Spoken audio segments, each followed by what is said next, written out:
Bienvenue à tous, merci pour ce plateau spécial réservé à notre armée qui nous a rendu visite aujourd'hui ici à l'espace 50 et nous avons décidé de réserver un plateau spécial qui va nous permettre de connaître l'école des guerres de la RDC. Cette école créée en janvier 2021 ici à Kinshasa et les élèves sont là avec l'encadrement.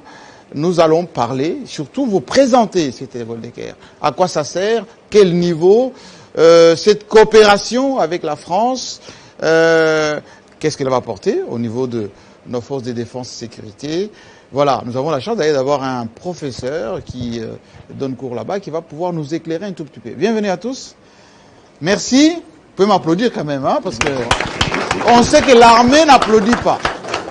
L'armée assure notre sécurité des biens des personnes, mais aussi l'armée réfléchit sur la sécurité du pays, sur comment les Congolais peuvent dormir tranquillement, nos frontières, etc., nos biens. Professeur, bienvenue. Merci Jean-Marie Kassamba. Alors, on vous connaît directeur général d'une grande chaîne de télévision ici, on vous connaît professeur d'université, mais qu'est-ce que vous faites à l'école des guerres? Bon, je fais ce que je fais toujours comme enseignant. Je suis enseignant de communication à l'IFASIC, à l'université de Kisangani. Mais j'ai aussi une ramification, une histoire avec notre armée, de par le documentaire que j'ai fait en faveur de... Monsieur, les anciens combattants. Les combattants, et de fil à l'aiguille, j'ai fait le TIES, les collèges de haute études, avec vous. Absolument. Et avec beaucoup d'autres responsables dans le FARDC.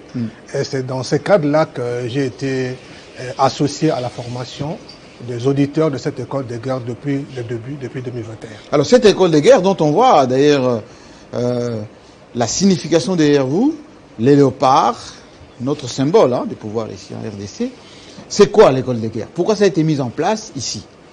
Alors l'école de guerre, c'est une école de haut niveau dans la formation de militaires de notre armée, la formation des officiers au niveau opérationnel, qui sont appelés à conduire notamment au niveau de l'administration, au niveau des opérations, au niveau des guerres. Voilà, donc les spécialistes sont là, ils vont entrer en détail. Merci beaucoup. Voilà. Et d'ailleurs, je vois juste à côté de vous un blanc. Voilà. Le seul. Bienvenue. Merci. Alors vous êtes français, vous êtes colonel de la gendarmerie française? Non. De l'armée de terre française. De l'armée de terre? L'armée de terre, oui. L'armée de terre, d'accord. Vous êtes en RDC, oui.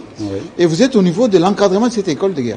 Ça a été créé en janvier 2021, ici en RDC, dans le cadre de la coopération militaire entre la France et notre pays. L'initiative, l'opportunité, ça s'est présenté comment? Voilà, alors cette école de guerre en fait est née d'un besoin exprimé par la République démocratique du Congo auprès des autorités françaises. Et ce besoin, en fait, s'est exprimé parce que la France disposait déjà d'une expertise dans la création d'une telle école, puisque la France a créé, il y a maintenant, je crois, 17 ans, une école de guerre à peu près comparable à Yaoundé, au Cameroun. Et donc c'est fort de cette expertise que la France a répondu favorablement, en se disant qu'elle pouvait apporter effectivement un savoir-faire et puis quelques moyens pour aider la RDC à se doter d'une école de guerre de haut niveau et reconnue sur le plan national, ce qui est essentiel, mais également sur le plan international. Alors qu'est-ce qui est concerné par cette école de guerre? C'est à quel niveau du commandement de l'armée on peut accéder à cette école? Voilà, l'école de guerre est destinée à former les officiers supérieurs des FARDC qui sont appelés à exercer des hautes responsabilités. Donc on n'a pas vocation à former tous les officiers supérieurs, mais l'élite des officiers supérieurs appelés à exercer de plus hautes responsabilités. La formation des officiers en RDC s'articule sur 4 pavés. Voilà, le premier pavé et le deuxième pavé qui sont du niveau tactique. Voilà, le pavé numéro 3, en fait, c'est ce pavé, le pavé opératif, le pavé de l'école de guerre. Et au 4e niveau, c'est un pavé qui est du niveau stratégique et interministériel. Voilà. Le 4e pavé existe depuis maintenant 5 ou 6 ans à travers le CHESD. Et ce 3e pavé n'existait pas en RDC. Donc la RDC s'adressait à des pays partenaires pour envoyer ses officiers en scolarité à l'étranger, en France, en Belgique, au Cameroun, aux États-Unis, au Maroc, j'en oublie certainement, en Chine bien sûr également. Voilà. Et donc depuis quelques années. Donc vous êtes venu combler ces niveaux qui manquaient, ces maillons entre Voilà. Les officiers subalternes et les officiers supérieurs, les généraux, les colonels. Voilà, exactement. Nous sommes venus nous intercaler entre le niveau 2 et le niveau 4. Alors vous êtes Voilà. numéro 2 de cette école. Donc, je suis le commandant en second de cette école et en même temps le chef du département enseignement. Ah, ça tombe bien. Justement, comment on y accède? C'est sur concours, c'est sur sélection, c'est Oui. sur dossier? Comment ça se passe? C'est sur concours. Donc, chaque année, on organise un concours qui est un concours congolais qui est organisé au profit des FARDC et de la PNC. Et ce concours est destiné à sélectionner les officiers qui partiront faire une scolarité de l'école de guerre en RDC, mais également issus du même concours et issus du même classement, les officiers qui partiront en France, en Belgique, au Cameroun, aux États-Unis, au Maroc. J'aimerais bien, je vais m'asseoir aussi, hein, comme vous êtes. Je sais que la France était déjà en coopération avec les FARDC à travers le test, c'est un peu le niveau le plus haut. Vous êtes complété maintenant avec l'école de guerre. Est-ce que vous sentez qu'il y a ce besoin ici de compléter nos militaires avec une formation beaucoup plus tactique, hein, comme a dit le professeur? Alors oui, je pense qu'il y a ce besoin, mais surtout on répond à la demande de la RDC. C'est la RDC qui a C'est émis cette demande. C'est la RDC qui, si on fait de la coopération militaire, c'est parce que la RDC nous le demande. Nous, on a une offre et on répond favorablement aux demandes, parce qu'on considère qu'on peut effectivement apporter quelque chose. Et finalement, la sécurité, la stabilité de la RDC, finalement, c'est l'intérêt avant tout de la RDC, mais également de la France. Absolument. Alors, je verrai quand même que... je vois un uniforme étranger. Gendarmerie. De quel pays? Bonjour. Bonjour. Vous venez de quel pays? Je viens de la République centrafricaine. Ah, de Bangui. De Bangui. Alors, vous êtes informé que chez nous, il y a une école de guerre qui vient de se mettre en place. Et quel est le besoin de la République centrafricaine d'envoyer... Vous êtes colonel, je comprends bien. Je suis colonel, je viens de l'arme de la gendarmerie centrafricaine. Oui. Et Alors, le temps qu'on vous amène le micro, j'aimerais que celui qui a un micro de ses côtés... Non, vous regardez, voilà, vous avez le micro maintenant, allez-y. Non, c'est ouvert, c'est ouvert. Alors, vous venez de la République centrafricaine et vous êtes en formation, c'est la première promotion, hein? Ou la deuxième? Deuxième. La deuxième. Alors, quel est l'intérêt de venir se former ici à RDC? l'intérêt, je crois, l'a soulevé le commandant en second, Oui. Officier supérieur. Je crois que l'école de guerre, elle est importante pour tous les officiers supérieurs. Alors, je suis ici dans le cadre de la coopération, une coopération agissante entre la Sous-régionale. Sous-régionale, d'abord en bilatéral, Oui. entre la République centrafricaine et la République démocratique du Congo. Et c'est dans cette optique-là que je suis là, en tant que premier officier centrafricain, Ah, vous êtes étranger, précurseur. voilà, à être accueilli au sein de cette école, cette prestigieuse école qu'est Et l'école de l'accueil guerre de était Kinshasa. comment quand vous êtes arrivé? Il La- ne faut pas être influencé par les commandants seconds. Hein? Comment on vous a accueilli ici à Kinshasa et dans... Très bien accueilli. De toutes les façons, la RCA et la RDC, ce sont deux pays frères qui partagent la même culture, partagent la même histoire. Donc l'accueil a été très très chaleureux et donc je me sens chez moi ici en RDC. D'ailleurs, il y a beaucoup de coopération dans le domaine de la sécurité. Nos policiers étaient partis en mission là-bas dans les cas des Nations Unies, et même un détachement de FARDC d'ailleurs pendant les opérations. Voilà. J'aimerais quand même faire parler, donner le micro à on l'appelle commissaire supérieur adjoint. Bienvenue, maman commissaire, c'est ça? Merci beaucoup. Je suis commissaire supérieur Commissaire adjoint. supérieur. Adjoint. J'ai toujours du mal à situer les grades. C'est l'équivalent de major dans l'armée. Ah, c'est l'équivalent de major. Des majors dans l'armée, oui. D'accord. Alors, vous êtes la seule femme de cette promotion. Ou il y en a d'autres? Je suis la seule et la première. Parce qu'à la première promotion, il n'y avait pas de femmes. À la deuxième, la donc. motivation pour vous, c'était quoi? La motivation, tout d'abord, il fallait passer par les concours. Il fallait passer par les concours qui a été rigoureux parce que la condition sine qua non était que il fallait commencer par être diplômé d'état-major, donc passer par l'école de commandement et d'état-major.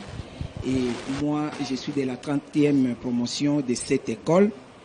Et quand l'armée a demandé les candidats au niveau de la police nationale, et je suis venu, j'ai passé les concours au même titre que mes collègues du sexe masculin. Et voilà, la motivation est que l'armée, des fois, était considérée comme une chasse gardée de l'homme. Et nous, les femmes, quand nous sommes entrées, et puis je suis passé par l'école de commandement et d'état-major, et pour moi, j'ai visé haut. Je me suis dit, je suis capable de passer les concours et j'ai réussi. La motivation est qu'à l'école de guerre, ce qu'on vise, c'est la planification, parce que nous sommes au 3e niveau. Oui. Nous nous situons, nous sommes, l'école de guerre se situe au 3e niveau. Et nous retrouvons entre les niveaux stratégiques et les niveaux tactiques.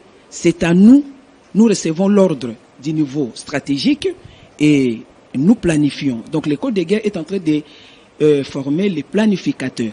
C'est ainsi que la police aussi, qui ne peut pas faire des choses au hasard, la police aussi a besoin de planificateurs.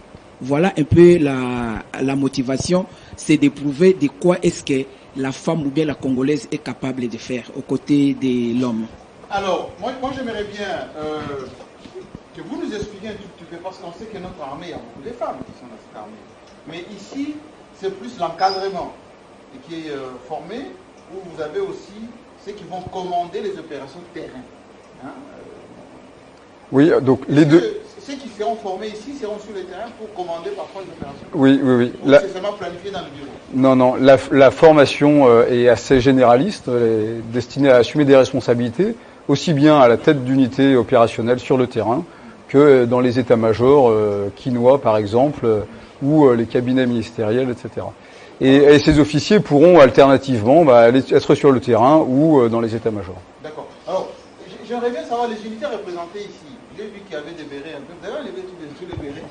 Difficilement d'établir. Il y a l'armée de l'air, il y a la GR, ici, il y a aussi l'armée des terres.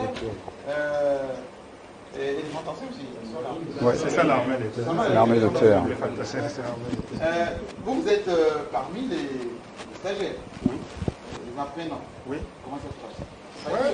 Colonel Foul. Oui, colonel Foul, en principe. Non, mais il a le micro. Allez. En principe, le concours c'était réservé pour les majors et les colonels. Nous avons fait le concours avec les lieutenants-colonels. C'était réservé pour les majors et les lieutenants-colonels. On a passé le concours en tant que lieutenant-colonel et entre-temps, au moment où nous commencions. Non, j'ai passé le concours en tant que lieutenant-colonel. Oui. Quand on a commencé les cours, Dieu a fait grâce et il a pris au président de la République de me lever au grade de colonel. Et vous attendez à l'école? À la volonté et à la discrétion du commandant suprême. Ça, c'est ce qu'on dit souvent. Il faut faire la guerre aussi, il faut aller au front. Oui, on vient de là, on a été de là. On a eu à être sur le terrain. C'est pour parfaire nos connaissances et acquérir une compréhension globale, utile, nécessaire à la planification ainsi que la méthode appropriée que nous sommes à l'école de guerre pour parfaire cette... Alors, c'est nos connaissances. Nous, on a été classés presque 9e, 8e armée. Hein, oui. Par sous contrôle. Est-ce que notre armée, voilà, de colonel, est-ce que vous avez la dimension stratégique ou plus la dimension opérationnelle en faisant l'école de guerre? L'école de guerre nous permet d'abord d'avoir, à partir de la module vision prospective sur le monde et sur l'Afrique, d'avoir une compréhension globale du monde contemporain, des enjeux du monde contemporain, ainsi que de la complexité de la guerre moderne.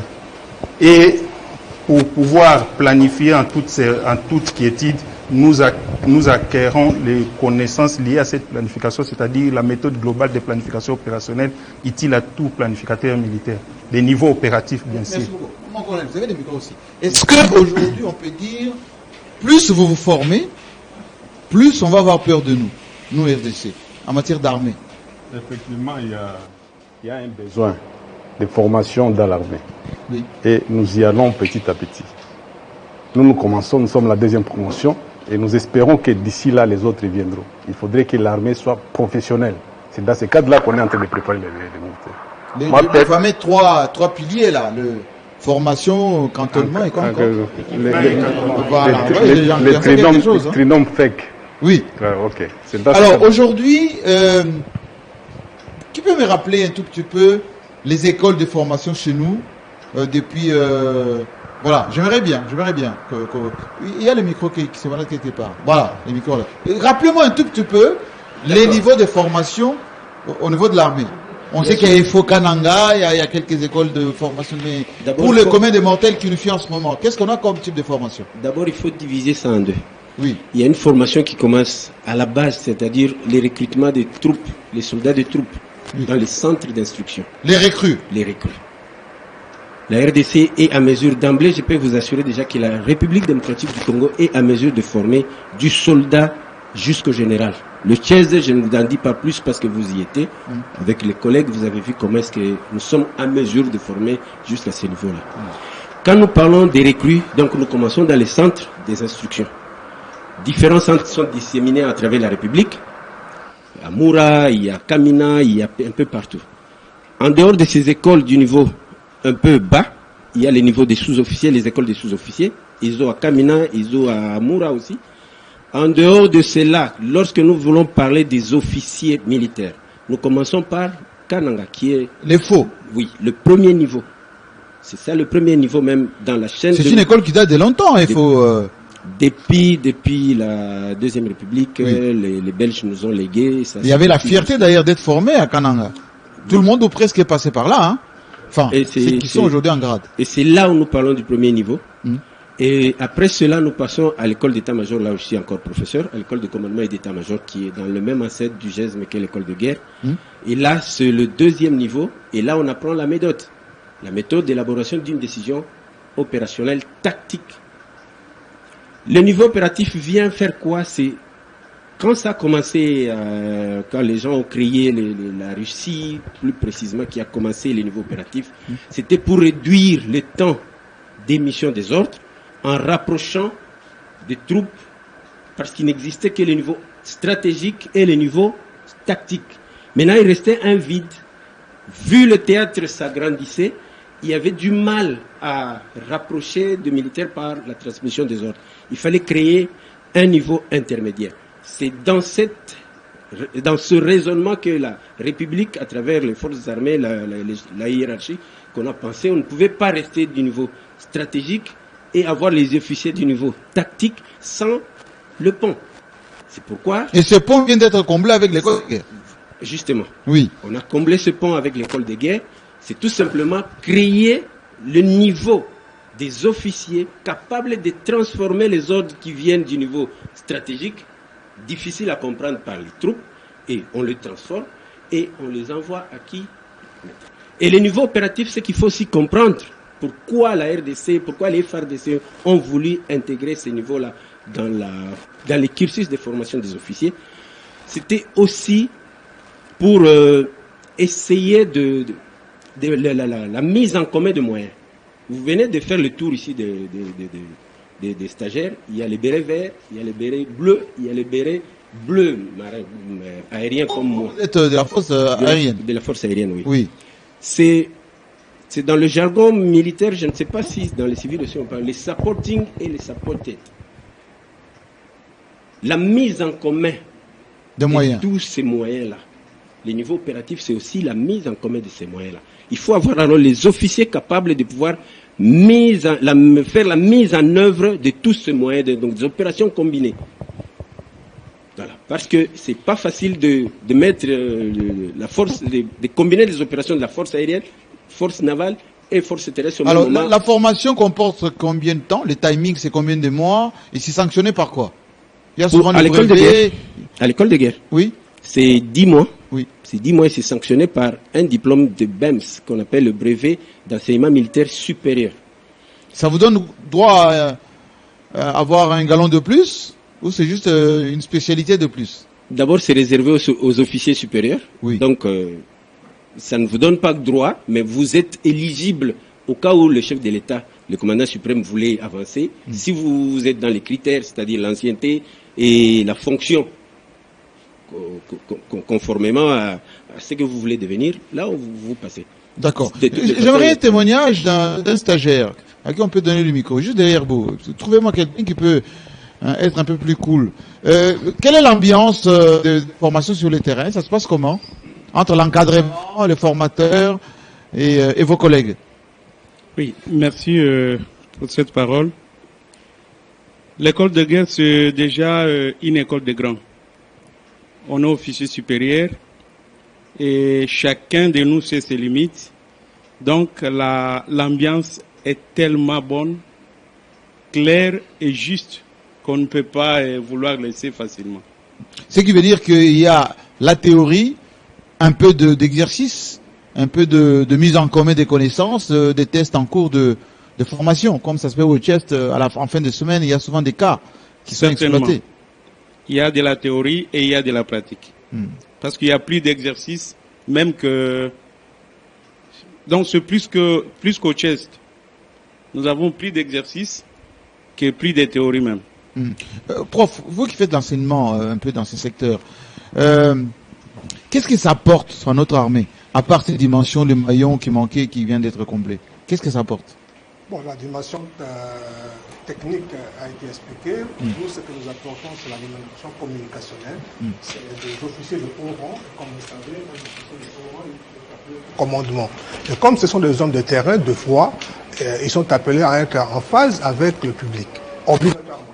Parce qu'il y a un incident sur le terrain d'opération, il y a communiqué, et dans leur formation, il y a un module communication opérationnelle. Et nous apportons, je ne suis pas seul, il y a beaucoup de professeurs qui viennent, de techniciens qui viennent apporter la dimension communicationnelle. Et dans cette dimension-là, nous avons un créneau que nous appelons relation presse. Parce que vous savez, vous les médias, c'est un mythe. Oui, le micro, la caméra, il fallait qu'ils s'habituent. Ça panique un peu. Voilà, hein, qu'ils s'habituent parfois, on donne des informations dont les communs des mortels parfois redoutent. Voilà, nous voulions, vous savez, traditionnellement, on dit que l'armée, c'est la grande muette. Oui. Mais parfois, un commandant est obligé de parler. Alors, il y a les mythes de la caméra, du micro, donc il fallait les habituer à cet environnement médiatique et avoir une bonne relation avec la presse. Parce que souvent, on croit que la presse est sous... Alors, vous voulez rapporter de la technique de communication, la manière de s'exprimer, par exemple, devant la caméra, comme on est ici. Ouais. Le média training, comme nous l'appelons. Le média training, absolument. Voilà. Les interviews, comment donner des interviews. Voilà. La manière aussi eux-mêmes peuvent mener des interviews, parce que il y a aussi la presse militaire qui existe. Hein. Mais aussi le lobbying vis-à-vis des médias, parce que dans des conditions d'opération, de guerre, vous savez, les médias jouent un grand rôle. Absolument. Un grand rôle. Mais c'est toute une guerre. La guerre médiatique a bien ou à mal, et donc le commandant est appelé à garder une bonne relation avec les médias. Alors, comme vous savez que vous êtes la grande muette, on ne va pas passer vraiment beaucoup de temps à parler de vous. D'ailleurs, vous avez remarqué que je ne sais pas vos noms. Déjà, vous regardez d'une manière un peu anonyme. C'était une façon de vous montrer qu'effectivement la RDC est en train de former en ce moment dans une école qui est généreusement, on va dire gentiment proposée par la France. Accompagné. C'est un projet congolais et la France apporte son appui. D'accord. Voilà. Ce qui veut dire que ces officiers formés ici auront la possibilité de parfaire peut-être d'autres spécialités en France. Alors oui, pourquoi pas. Saint-Cyr. Alors Saint-Cyr, c'est la formation initiale. Saint-Cyr, c'est la formation initiale. Donc c'est initial. Ils sont déjà trop avancés dans leur carrière. Par rapport à Saint-Cyr. Voilà, bien sûr. Par rapport à l'école de guerre aussi. Mais en revanche, les écoles de guerre francophones, Paris, Yaoundé ou autres, sont intégrées dans un réseau et on peut facilement échanger.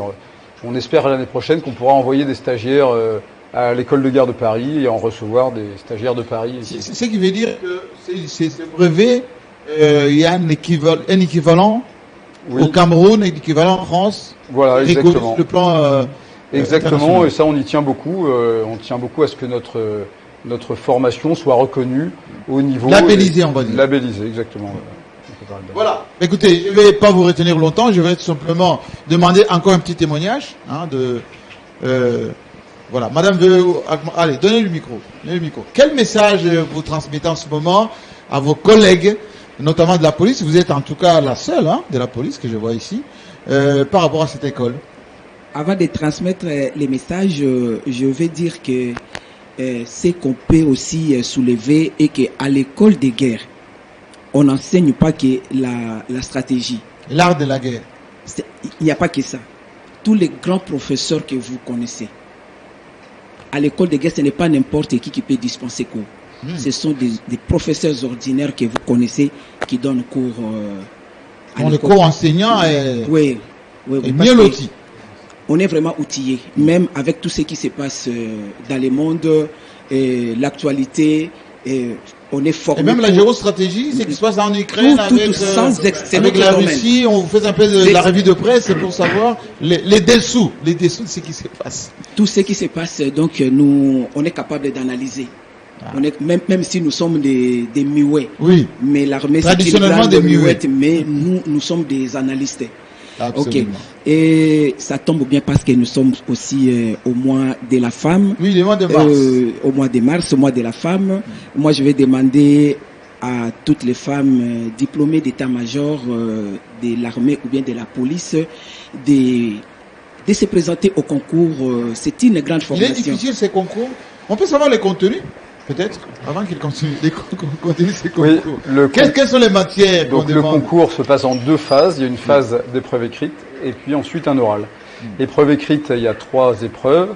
Une dissertation de culture générale, une épreuve de tactique et une épreuve d'anglais. Voilà, à l'issue de cette phase écrite, on convoque les 40 meilleurs candidats pour passer un oral devant un jury de 5 officiers supérieurs.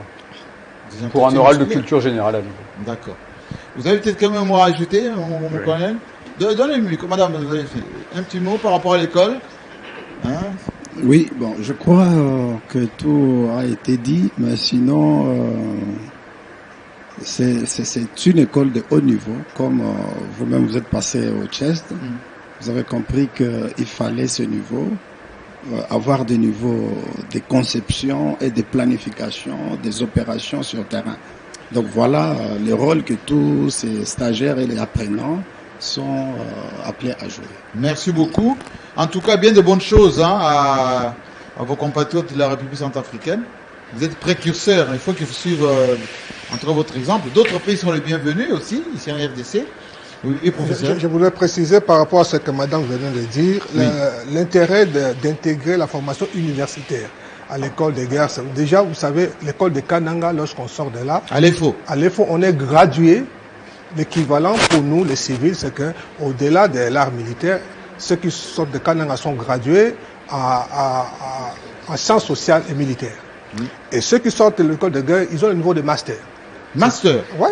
Ce qui fait que y a une collaboration entre les facultés universitaires et l'école de guerre. Et tous les professeurs. Il y a des ponts. Il y a des équivalents. Et donc tous les professeurs qui viennent enseigner de l'école de guerre ont qualité pour donner le cours au niveau de master.